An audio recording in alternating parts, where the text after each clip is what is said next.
está sendo realizado em conjunto com o PAI e a COADM, além do apoio da SUPED também, que está com a gente nessa daí.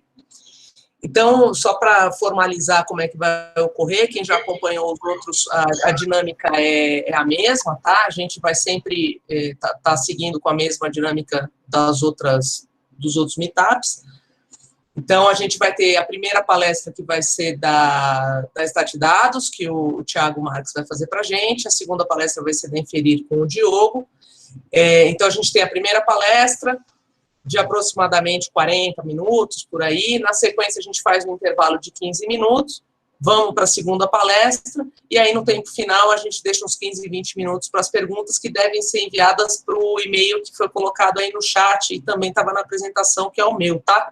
Que é flavia.lelo@sepro.gov.br.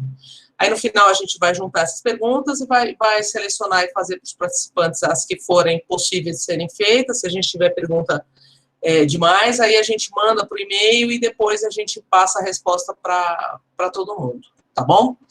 É legal também, se puderem dar um feedback do evento para a gente, é bastante importante, porque assim a gente vai ajustando os próximos meetups, né, o conteúdo, enfim, a gente vai ajustando para que seja do agrado da galera.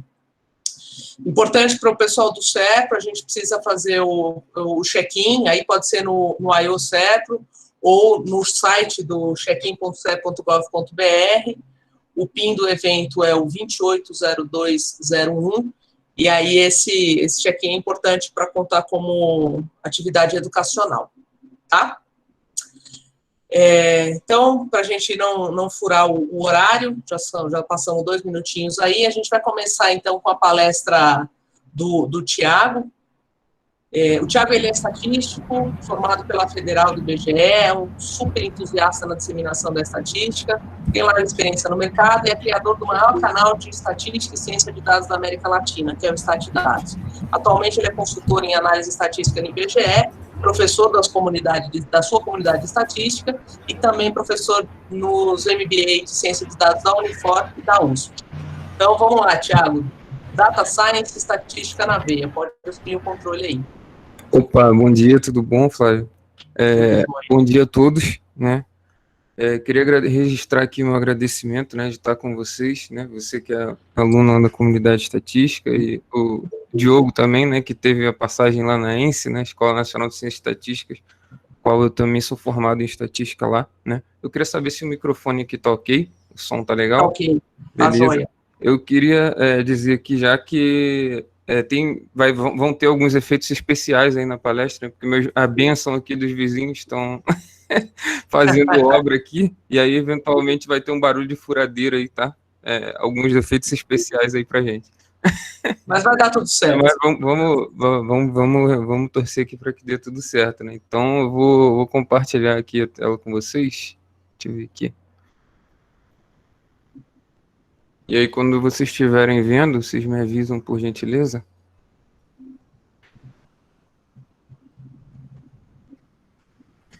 Beleza, já estamos vendo a tela, Thiago. Beleza.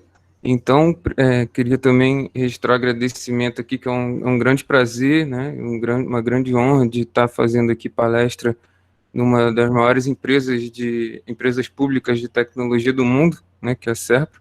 Então, realmente é a satisfação, né? E a ideia aqui é levar um pouco da importância da estatística dentro da ciência de dados, né? Falar um pouquinho o que é isso, né? E trazer um pouco de valor agregado aí para vocês, tá? Então, a gente vai falar aqui de ciência de dados, né? Estatística na veia, né? Aí tem aqui as hemácias, né? Tá tudo entrando aqui, o R, o gráfico de barras, né? Tem a probabilidade, a estatística, enfim. E aí, a ideia aqui é falar de uma linha do tempo, né? Em alguns cases, o que é data science, por que machine learning agora, machine learning e estatística, qual a relação, estatística versus ciência de dados, relação com CRISP-DM, né? E, para quem não me conhece, né, eu sou estatístico, né, pela Federal do IBGE, alguns me conhecem aí como pregador da palavra de Gauss, Markov, Fischer, essa galera gente boa aí que inventou essa bela ciência que é a estatística, né? Outras pessoas me conhecem por ser youtuber, né? Por conta do meu canal do YouTube, o Estatidados de Ciência de Dados e Estatística, né? Minha mãe só acha que eu não dei certo na vida, né? Porque eu virei youtuber. Mas vamos falar um pouquinho aqui, então. Então, comecei, como eu falei, né? Como o Diogão lá, graduação em Estatística lá na ENSE, né? E lá no meu 6º período, né? Quando a faculdade permite a gente estagiar, né? Eu estagiei na Fundação Getúlio Vargas, né? No Instituto Brasileiro de Economia. E lá, como é que a gente aplicava estatística lá, né? A gente tinha séries de preços, né? Lá, por exemplo, eu trabalhei com um índice geral de preços, né? Que ele é composto pelo IPC, INCC e o IPA, né? Índice de preço ao produtor amplo, Índice Nacional de Construção Civil, Índice de preço ao consumidor, né? Eu trabalhei lá mais com índice de preço ao consumidor, né? E para quem não sabe, índice de preço, ele é muito utilizado para deflacionar séries históricas, ajustar preço de aluguéis, né? E lá nessa cesta de bens do IPC, existiam itens como geladeira, TV, que quando você tem um avanço tecnológico em alguma característica daquele bem, por exemplo, se a TV ela não era smart, né, e ela veio a ser smart, a linha de preço perde a comparabilidade ao longo do tempo, né? E aí o que a gente fazia? A gente fazia modelos estatísticos para ajustar isso, né? Porque que o modelo vai te dar, né? O modelo te dá elasticidade de preço-demanda. Por exemplo, se eu aumentar em 1 polegada, quanto que isso vai gerar no meu preço final, né? E à medida que eu consigo, né? Se a TV virou Smart, eu consigo saber quanto que é aquele acréscimo adicional da Smart, eu consigo prolongar a vida útil daquela série, né? E aí trabalhei lá no Instituto Brasileiro de Economia com isso, né? E aí a gente ajustava, fazia esses ajustes, coletava os preços via internet, né? Casas Bahia, Ponto Frio, né? E a gente gerava modelos mensalmente, né, para poder fazer esses ajustes, né, que a gente chamava de ajustes hedônicos, né? Mas basicamente é modelos de regressão linear, né? Que a gente tem preços de TVs muito altos e muito baixos, né? E você imagina, isso é o quê? Uma exponencial, né? E aí quando você passa, por exemplo, log, né? Você lineariza a série e consegue prever de uma melhor forma, né? Você tende a trazer os preços maiores para mais próximo dos preços menores, né? E aí, logo depois que eu estagiei, né, eu me formei em estatística na ENSE, e a minha monografia, aí eu falei assim, pô, se eu consigo fazer para geladeira e TV, por que não para imóveis, né? E aí me cederam, né, uma base de dados da Caixa Econômica Federal, né, onde eu tinha todos os imóveis aqui no município do Rio de Janeiro, né? Se eu não me engano era 2011, 2012, né? Na verdade, 2011, 2012 foi o período que eu peguei, né, que tinha mais informação relevante, né? Eu fiz um data quality e selecionei, mas a base ela continha, se eu não me engano, de 2005 a 2012, tá? E aí o que eu tinha lá? Tinha metrificação, tinha quantidade de banheiros, quantidade de quartos, né? Aonde estava localizado, aliás, não tinha onde estava localizado o imóvel, né? Mas aí eu agreguei essas informações com fonte do IBGE, por exemplo, né, coleta de lixo urbano, tinha também áreas de planejamento, né, não sei se vocês conhecem, aqui no Rio de Janeiro, a gente consegue dividir em áreas de planejamento, que é equivalente à Zona Sul, Zona Norte, Zona Oeste, e aí são 5 áreas de planejamento, e a gente consegue incorporar essas informações dentro do modelo, né? Se você está na Zona Norte, os preços são menos elitistas que na Zona Sul, por exemplo, né? E aí você consegue incorporar isso no modelo, né? E segue a mesma linha, né? Você tem imóveis de 1 milhão, você tem imóveis de 200 mil. E aí, se você passa o log, por exemplo, o 1 milhão ele fica muito mais próximo do 200 mil, né? E você consegue prever também de uma melhor forma, né? E essa foi a minha monografia. Depois trabalhei como analista de inteligência de mercado, né? Uma semana depois que eu me formei, trabalhei na Unicarioca, que é um grande centro universitário, né? E lá eu tinha base de dados de 5 unidades da Unicarioca, né? Tanto a parte acadêmica, financeira e socioeconômica, né? E lá já era um pouco diferente, né? Porque a minha resposta antes era o quê? Quantitativa contínua, que era o preço, né? Que você tinha ali vírgula, né? Então, tem infinitos valores ali dentro do intervalo, né? Então, agora a gente tem o quê? Uma variável resposta que é dicotômica, né? Que é o quê? A evasão do aluno, ou o aluno evade ou não. E aí você pode levar isso para cliente ou não, enfim. Mas dentro aqui do contexto, como era uma universidade, eu queria saber se aqueles alunos iam tender a me deixar ou não da minha instituição, né? E aí, do momento que eu sei se o cara ele está me deixando, né, por conta da parte acadêmica, né, eu posso botar, se ele está tirando notas baixas, posso botar uma bolsa de monitoria para ele, por exemplo, né? Se ele está me deixando por causa da parte financeira, eu posso estar fazendo um auxílio ali para ele, né, para ele não deixar a minha instituição. Se ele mora longe, eu posso pagar uma bolsa de transporte, por exemplo, e aí ele tende a deixar menos a minha instituição, né? E o que o modelo vai me dar? O modelo vai me dar a propensão do aluno evadir ou não, ele vai me dar uma probabilidade, né? Então ele vai, e do momento que eu sei essa probabilidade, eu consigo fazer o drill down e ver o caminho para ver por que ele está me deixando, né? Então, foi assim que eu usei estatística lá na Unicarioca, né? E aí eles me botaram muito para usar Excel lá na Unicarioca, eu gostava muito do R, né? Aí pedi demissão, né? Aí eu fui dar aula também, consultoria, né? Montei uma grade de estudos, né, de 6 horas por dia lá, com cursos gratuitos, né, lá de fora, de Coursera e de X, né, que vocês devem saber aí que tem cursos excelentes, né, de Harvard, de Yale, entre outras universidades renomadas lá de fora, né. Então, e inclusive disponibilizei isso no LinkedIn, né, se vocês quiserem olhar depois lá, pode estar um pouco desatualizado, né, que tem um tempinho já, 2015 isso, né. Então, eu fiz um processo seletivo também depois para uma multinacional, né, que é a antiga Ernst Young, né, que é uma multinacional holandesa de consultoria e auditoria, né. Passei no processo seletivo, mas ficou congelado, né, só fui lá em 2017, né, e nesse período de tempo eu montei também um curso de estatística para a área fiscal, né, eu era muito da área de concurso também, né, e eu criei, eu consegui, montava um curso no Skype, né, eu lecionava em horários pré-determinados com esses alunos, e fiz o canal do YouTube para resolver a dúvida dos meus alunos, né, então eu colocava lá só questão, só resolvia questão, né, e aí à medida que eu fui trabalhar na UI, né, e eu trouxe esse lado mais de ciência de dados, né, e lá na UI foi assim, o primeiro projeto que eu fui alocado foi bem interessante, né, cheguei assim, né, subi o elevador assim, entrei na sala, falei, tinha um cartaz gigantesco, você não tem internet, não pode usar celular. Eu falei, caramba, cara, imagina, eu tô no Big Brother, né, você tá sendo filmado. Eu falei, caraca, cara, eu tô no Big Brother. Então, imagina você programar sem ter um Stack Overflow do lado, né. Então é um negócio bem intenso, né? Você sabe, e vocês que são da área de tecnologia sabem que o Stack Overflow devia ganhar metade do nosso salário, né? Então ele que resolve os nossos problemas, né? Se o Stack Overflow cair, já era, né? A gente está perdido. Então foi onde eu conheci mais esse mundo da tecnologia, né? Conheci o Spark SQL, me traumatizaram com a telinha preta lá do Spark SQL. Minha equipe era toda de TI, né? Então, a gente teve lá, trabalhou com projetos de fraude, né? Eu estava alocado numa grande seguradora onde eu tinha todas as bases de dados de todos os hospitais do Brasil, né? E a gente tinha algumas iniciativas, né? Imaginavam que quando o hospital estava mais vazio, que tendiam a colocar mais remédio nos pacientes, deixar mais o paciente internado, né?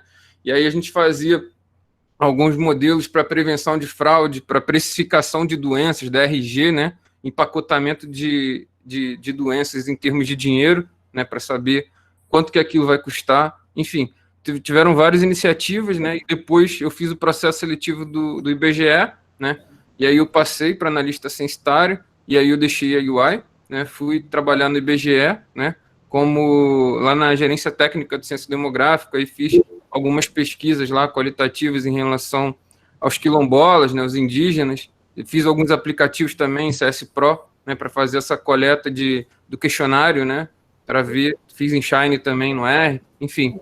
E aí fui trabalhar na Pense Excel, né, como professor de estatística e R, fiz um mini curso lá em São Paulo, fiz algumas palestras, né, na Unicamp lá para os estudantes de estatística, na semana de estatística. Aí montei com o professor da PUC um Teddy Beer Student, a gente foi na beira da praia de Copacabana, né, a ideia foi trazer os profissionais mais experientes para os menos experientes, né. Fiz uma palestra no Big Data Brasil Day, inclusive recomendo, é um dos melhores eventos da área de ciência de dados e estatística, é muito bom. Big Data Brasil Experience também. Casnave foi quando um comandante Rademacher me chamou no LinkedIn para fazer uma palestra lá no Centro Tecnológico da Marinha, né? E aí também fiz lá na NVIDIA Conference, né? E aí eu fiz um mini curso também lá no SPALM, né? Que é o Simpósio de Pesquisa Operacional e Logística da Marinha, né? Que acontece todo ano, inclusive recomendo para vocês irem lá. Tem mini cursos gratuitos da NCC, a professora Marisa Ferro, excelente. Luiz Paulo Fávero, autor no Manual de Análise de Dados, que é o atual também coordenador em Data Science Analytics da MBA que eu estou dando aula da USP, né? E também fiz uma disciplina de mestrado lá no IME, né, no Instituto Militar de Engenharia, onde eu trouxe todo mundo para o Statidade, né? Então, quando eu vi essa ideia de Data Science, eu quis trazer, né, todo mundo para o canal, né, porque eu não sou unicórnio, né? A gente vai comentar sobre isso. Então, basicamente, hoje eu tenho a iniciativa aí da Casa da Pesquisa Operacional, junto com o professor Marcos Santos, dou aula na MBA da Unifor, Farias Brito e da USP, tá? Basicamente isso. Então, vamos falar aqui do que é ciência de dados, afinal, né? Ciência de dados é um conjunto de 3 grandes áreas, né? Matemática, estatística, ciência da computação, negócios, né? E onde entra cada uma dessas partes, né? A matemática e estatística, ela está em você saber coletar os dados, analisar, saber as relações entre essas variáveis, né? Fazer distribuições de probabilidade para você mensurar incertezas, né? Você saber o tipo de variável que vai te levar a cada tipo de modelo, né? Se você tem, por exemplo, uma quantitativa contínua, você pode fazer uma regressão linear. Se você tem uma dicotômica, que nem a gente tinha lá no caso da evasão de alunos, a gente faz uma árvore de decisão, uma regressão, ou uma árvore de decisão, uma regressão logística, né? Ou um XGBoost, enfim, qualquer modelo de classificação, né? Então, ela vai te dar esse background. A ciência da computação, ela vai te dar o poder computacional de fazer isso. Nada adianta você saber as técnicas se você não consegue processar e armazenar de forma eficiente, né? Paralelizar, né? Usar um Hadoop, um Apache Kafka para fazer streaming, enfim, né? A ciência da computação vai te dar todo esse background. E o negócio é a razão de você fazer aquilo. Como a gente tem que ser meio que um camaleão, né? Se for trabalhar com saúde, vai ter que entender de saúde. Se for trabalhar com negócio, finanças, vai ter que entender de finanças. Então, o negócio vai ser a razão de você fazer aquilo e você vai ter que conversar com especialistas, né? Para te dizerem qual é a melhor forma de você ajustar aquilo, senão você não vai conseguir criar modelos que reflitam a realidade, né?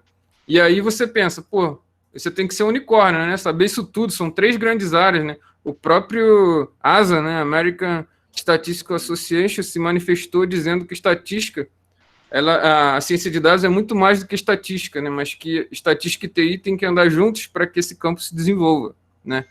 E aí a gente pensa, pô, unicórnio, né? Então você tem que ter equipes unicórnio, né? O unicórnio não existe, né? Você não tem um cara que domina tudo isso, né? É impossível, né? Agora, equipes unicórnios, beleza. Aí você vai ter o cara que é melhor de cada área dessa e você vai formar equipes que são vencedoras, né? De fato. Mas aí, por que machine learning agora, né? Se é tão antigo, né? A gente tem que o machine learning de 1950, 40, enfim, né? Desde essa época, o machine learning ele já existe, né? Esses métodos todos, redes neurais, tudo isso já era antigamente desenvolvido, né? Mas não tinha tecnologia suficiente para que conseguisse, de fato, aplicar isso na prática. Então, houve uma mudança, né? E a gente vai comentar sobre isso. E aqui eu botei lá no Google Trends do Google, né? Vou botar o ponteirozinho aqui. E aí aqui, ó, tem Machine Learning, Big Data, Inteligência Artificial e Data Science, né? Pesquisei aqui e as menções, né? De 2015 a 2018, tá? E aí tinha, Machine Learning foi o mais citado, né?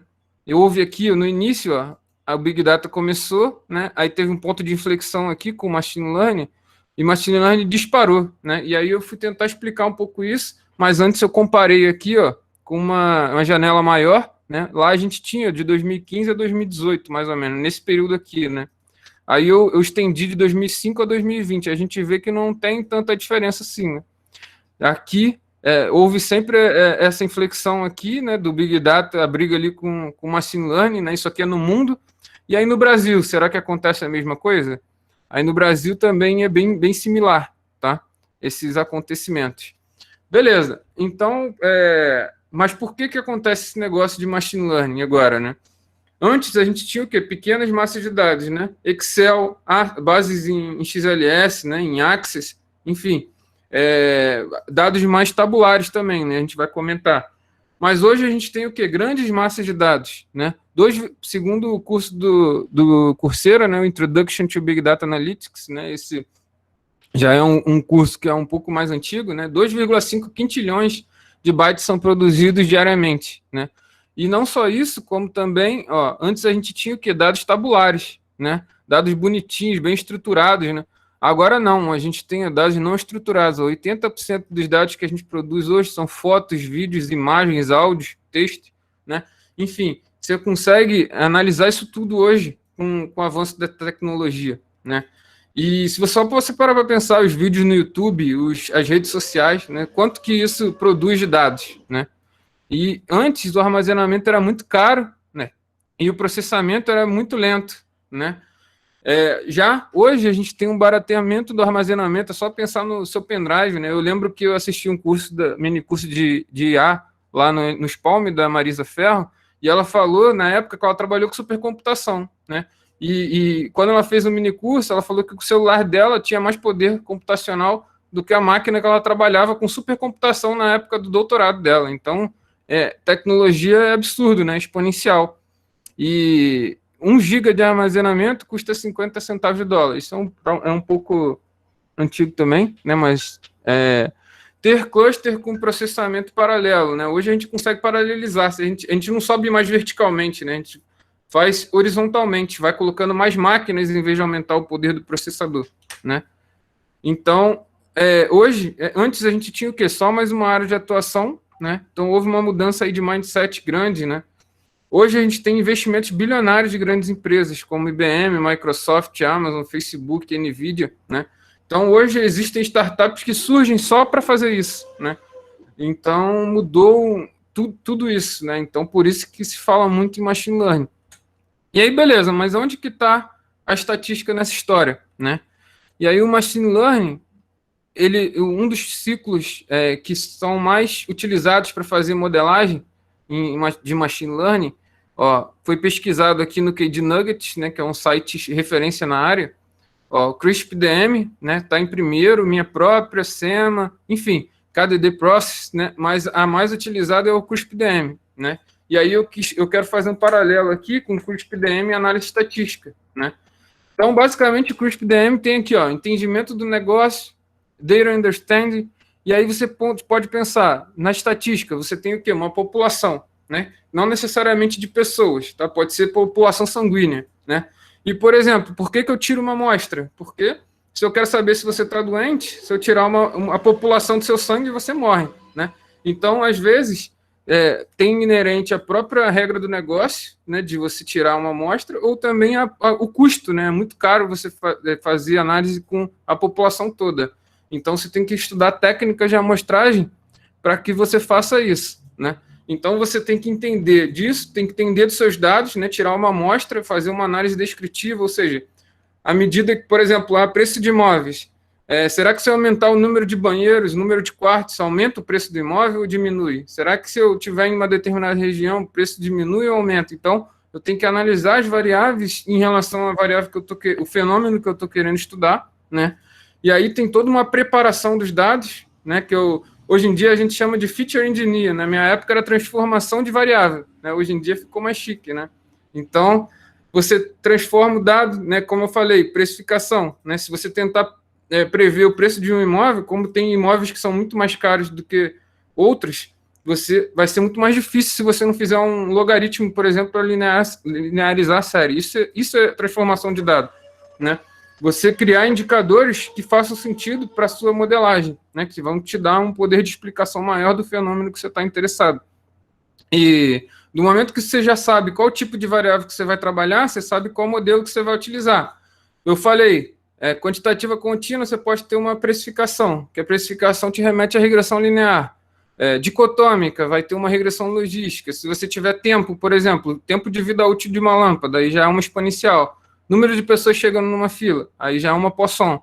Enfim, cada tipo de variável vai te levar a uma modelagem diferente, né?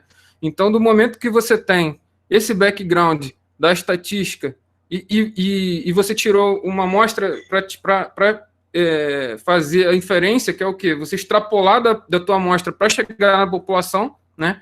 No momento que eu tenho a minha amostra, eu vou fazer a estimativa e estudar técnicas para que eu consiga estimar para a população toda, voltar aqui para a população, né? E aí o modelo, eu vou criar um modelo, vou avaliar as métricas, né? Para cada tipo de modelo eu vou ter um tipo de métrica, recall, precision, enfim. Tem diversas métricas para você avaliar o modelo, MAP, né? Enfim, MSE, né? E do momento que você já avaliou o modelo, se não deu bom, você volta aqui, né? E vai lá volta todo o ciclo, né? Se ficou bom, você vai lá e faz o deployment. Aí você vai ver, preciso rodar em batch, né? No local lá, ou preciso botar numa Amazon, num SageMaker da vida, num Azure Machine Learning, para você conseguir alocar máquinas também na nuvem para botar esse modelo em produção, né? E aí você tem que implementar essa solução e ir acompanhando. Então, basicamente aqui, resumindo, o que eu quero resolver, qual o tamanho desse problema, entendimento, onde estão as informações, quais análises e hipóteses eu vou testar, como tratar os dados, qual algoritmo que eu vou utilizar, né? Qual o resultado obtido, e como é que eu implemento isso e eu otimizo, e eu tenho que ficar sempre monitorando para ver se eu preciso retornar esses parâmetros ou não. E cada bolinha aqui, ó, vai te remeter a uma skill que você precisa, tá? Então, basicamente aqui, ó, negócio estatística, ciência da computação e assim por diante, tá? Beleza. E aí, tanto se fala, né, em ciências de dados, mas quais são as habilidades que eu preciso ter, basicamente, para conseguir, né? E aí foi feito aqui também do KD Nuggets, né, a lista aqui dos empregos, né, do LinkedIn, Indeed, Simple Hire, Monster, AngelList, né, a maior parte aqui do LinkedIn.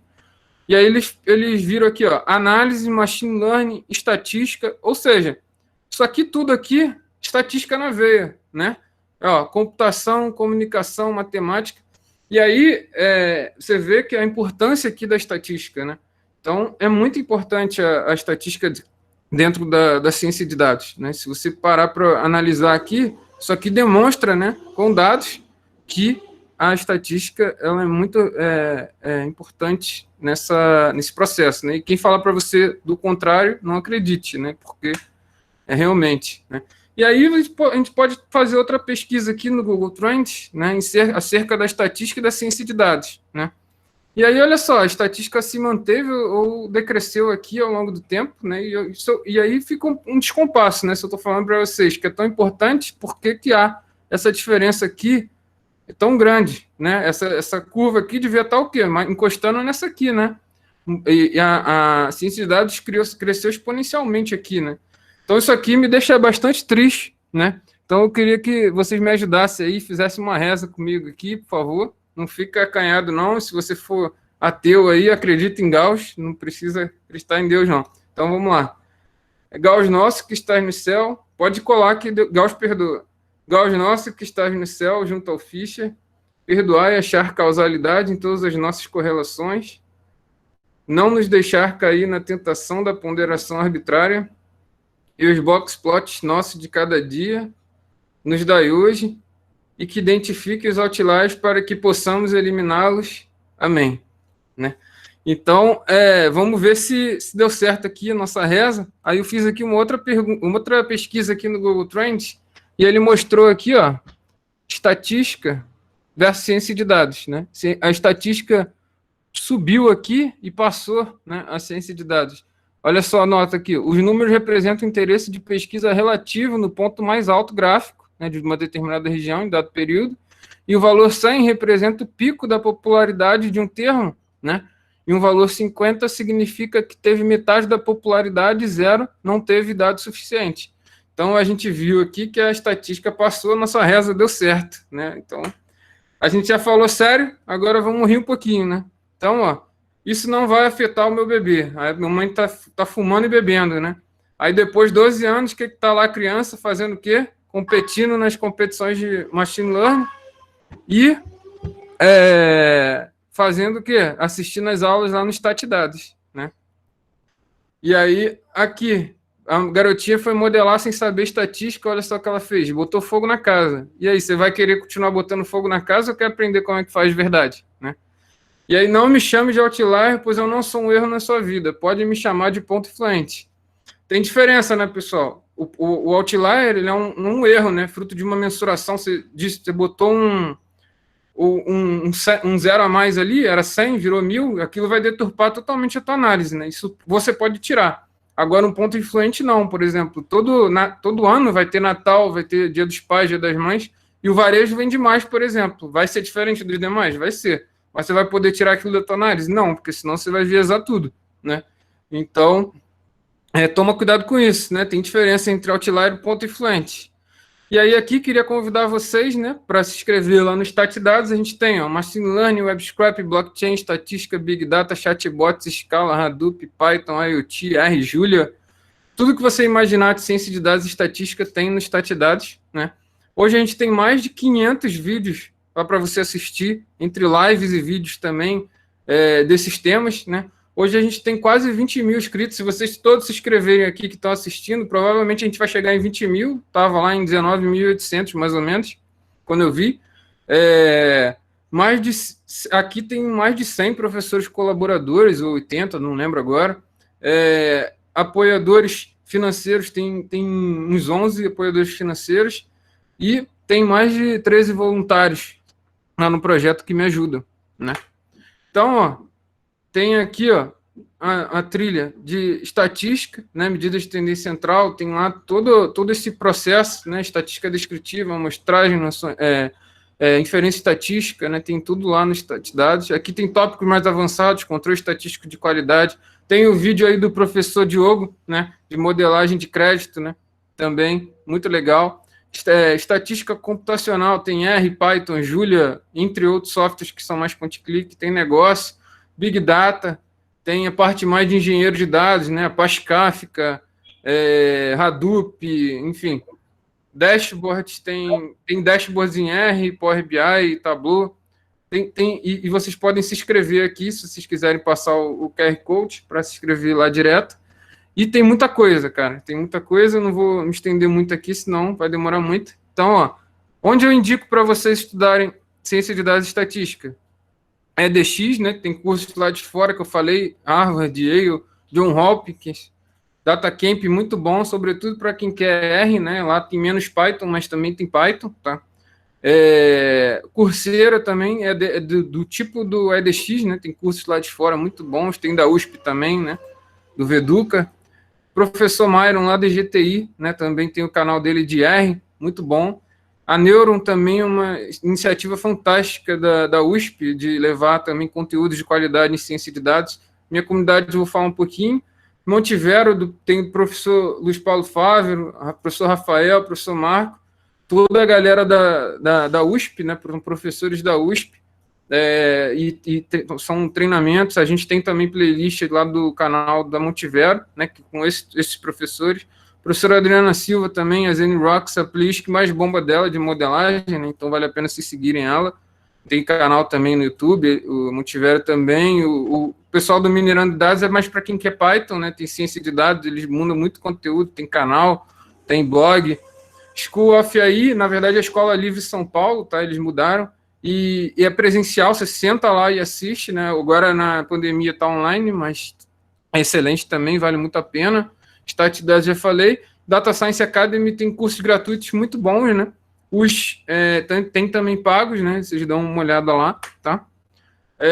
Comunidade estatística, basicamente. A gente vai abrir turma agora dia 12, né? Quem quiser se inscrever está super convidado. Né? A Flávia faz parte lá da nossa comunidade, né? Como aluna.